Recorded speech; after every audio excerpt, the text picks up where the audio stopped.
নমস্কার বন্ধুরা, অপুর রান্নাবাটি চ্যানেলে আপনাদের স্বাগতম। আজকে আমি বানিয়ে দেখাবো মোরলা মাছের বাটি চচ্চড়ি।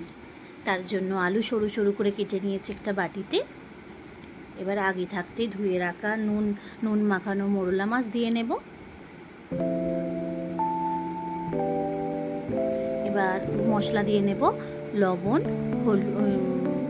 ধনে গুঁড়ো, জিরে গুঁড়ো, আর লাল লঙ্কার গুঁড়ো, আর কাশ্মীরি লঙ্কার গুঁড়ো, আর হলুদটা পরে দেবো, ভুলে গিয়েছিলাম। পেঁয়াজ কুচি, টমেটো কুচি, আদা কুচি, রসুন কুচি, আর কাঁচা লঙ্কা চেরা।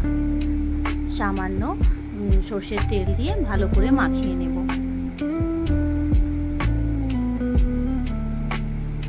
ভালো করে মাখিয়ে নিচ্ছি যাতে সমস্ত মশলাটা মাছে বা আলুতে ঢুকে যায়। দিয়ে এবার হলুদটা দিয়ে নিলাম, ভুলে গিয়েছিলাম বন্ধুরা, সামান্য লবণও দিয়ে দিলাম।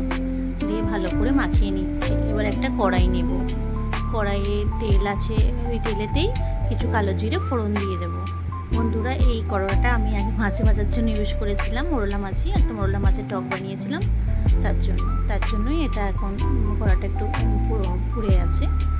এবার ওই কড়াইতেই চচ্চড়ির মানে যেটা বাটি সাজিয়ে করে রেখেছিলাম, রেডি করে রেখেছিলাম মাছ দিয়ে আলু দিয়ে, ওইটা ঢেলে দিলাম। দিয়ে একবার নাড়াচাড়া করে পরিমাণ মতো জল দিয়ে দেবো। একদম মানে ডুবোভাবে জল দেবো যাতে ভালোভাবে মাছ আলু সব সিদ্ধ হয়ে যায়।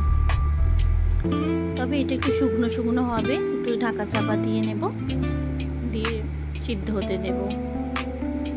এবার সিদ্ধ হয়ে গেছে, জলটা কমে এসেছে। এই সময় কিছু কাঁচা সর্ষের তেল আর ধনেপাতা কুচি দিয়ে দেব। দিয়ে ভালো করে শুকনো করে নেব। ভালো করে শুকনো করে নিচ্ছি। এটা বেশ গরম ভাতে ঝাল ঝাল খুবই ভালো লাগে। একটু গরম মশলা দিয়ে দিলাম শেষে। দিয়ে এবার রেডি হয়ে গেছে শুকনো শুকনোভাবে। এবার একটা পাত্রে তুলে নেব। সরি বন্ধুরা, একটু তুলতে গিয়ে পড়ে গিয়েছিল। এইভাবে রেডি করেছি বন্ধুরা। আমার ভিডিও যদি আপনাদের ভালো লেগে থাকে, লাইক কমেন্ট শেয়ার করবেন। আর এই মোরলা মাছের চচ্চড়ি বানিয়ে একবার আমার মতো করে দেখবেন, কেমন লাগছে সেটাও জানাবেন। এবার একটুখানি ধনেপাতা সাজিয়ে দিয়ে সার্ভ করব। নমস্কার বন্ধুরা, ভালো থাকবেন, সুস্থ থাকবেন।